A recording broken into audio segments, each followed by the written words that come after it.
We say in Shema, V'yihavta Hashem Elokecha, B'chol levavcha, U'b'chol nafshecha, U'b'chol meidecha. We have here 3 levels of love. Level number 1 is B'chol levavcha, level number 2 is B'chol nafshecha, and level number 3 is B'chol meidecha. If you look in the Vayim Shemaya, so there once again we have the first 2 levels. La'avdei, B'chol levavcha, and B'chol nafshecha. To love Hashem with all your heart and with all your soul. What's the difference between B'chol levavcha and B'chol nafshecha?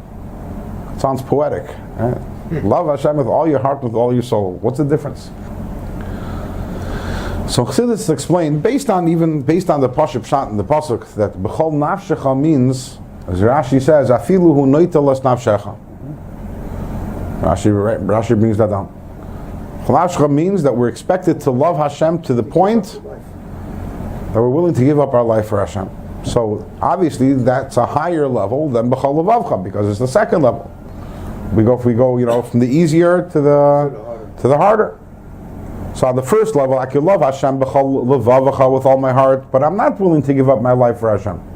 And then I reach a higher level of love, and that is a b'chol nafshecha, a love in which I'm willing to give up my life for Hashem. And Chassidus explained that the love of b'chol levavacha, b'chol nafshecha, it's not just a matter of one is a greater love. I love Hashem this much. If I love Hashem even more, I'll be willing to give up my life. But it's a different type of love. What's the difference? The question becomes, why do I love Hashem? Why do I love Hashem? You go to many people and you ask them, why do you love Hashem? What are they going to answer?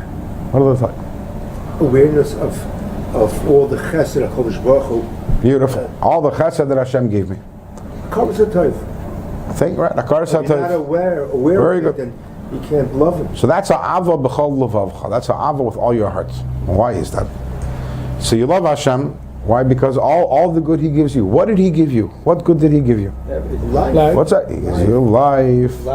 And He gives you sustenance, and He gives you a good job, and He gives you health, and whatever else He gives you, right?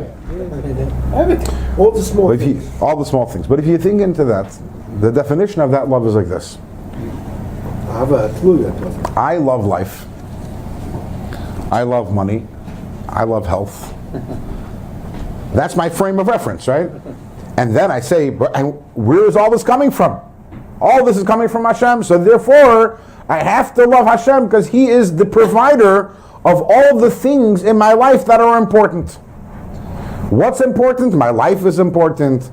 My livelihood is important. My family is, all these things are important, and Hashem gives them to me. And if I'm truly going to contemplate that will lead me to a tremendous love of Hashem. Because the one who provides for me everything that's important to me is Hashem.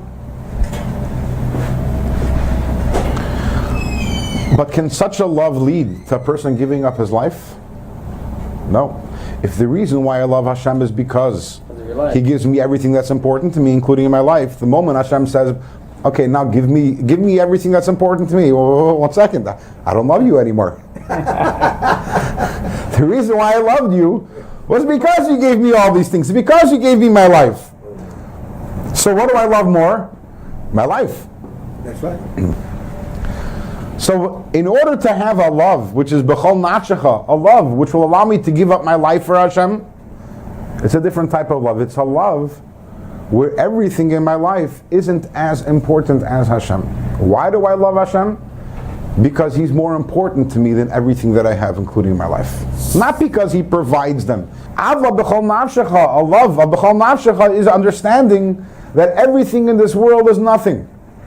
My life is nothing, and my livelihood is nothing, and my family is nothing, and my money is nothing, and when I say nothing in comparison to Hashem. Hashem is so much greater than all of that. He is so much more important than all of that the greatest thing that I can have in life is Him.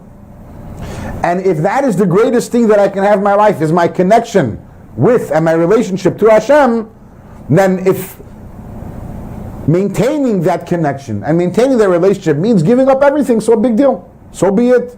They're not important.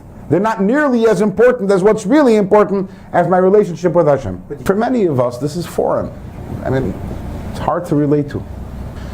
It's so much easier to maintain our frame of reference our value system of what's important and what's not important, and work Hashem into that.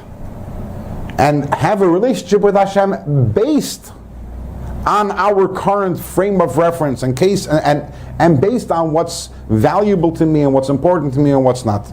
And it's possible. That's the Ava B'chol Levavcha. And Tanya here is asking us to take a little leap and saying, you want to experience the true joy of the neshama. It's not a matter of loving Hashem more, it's loving Hashem differently. It's moving a level higher. It's moving a level higher and having a relationship with Hashem to the point that my joy isn't that I have a big bank account which Hashem gave me. My joy is Hashem. My joy is Hashem. And it's obviously a madrega, it's obviously a level. But this is what Chassidus is all about. Chassidus is about that which we learn should change us.